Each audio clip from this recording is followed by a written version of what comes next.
কুখ্যাত 21শে আগস্ট মামলা।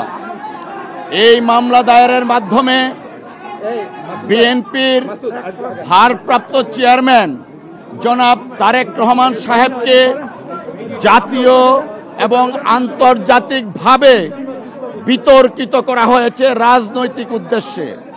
আমরা শুরু থেকেই বলে আসছিলাম এই মামলা রাজনৈতিক হীন উদ্দেশ্যে মামলাটা দায়ের থেকে ট্রায়াল পর্যন্ত করেছে শেখ হাসিনা ওয়াজেদের ডিকটেটে। আমরা এও বলেছিলাম জনাব তারেক রহমান সাহেব কোনো অবস্থাতেই এই মামলায় কোনো সময়েই সংশ্লিষ্ট ছিলেন না, কিন্তু শেখ হাসিনা ওয়াজেদ তার রাজনৈতিক প্রতিদ্বন্দ্বীকে রাজনৈতিকভাবে ঘায়েল করতে না পেরে মামলার আশ্রয় নিয়ে জনাব তারেক রহমান সাহেবের ইমেজকে দেশে এবং আন্তর্জাতিক পরিমণ্ডলে প্রশ্নবিদ্ধ করার জন্য ট্রায়ালটা কন্টিনিউ করেন।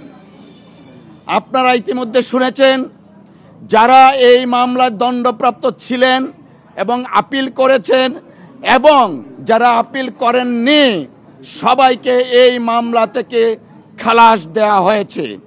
আমরা মহান আল্লাহ তাআলার দরবারে শুকরিয়া আদায় করছি জনাব তারেক রহমান সাহেব আজকের এই রায়ের মাধ্যমে ন্যায় বিচার পেয়েছেন।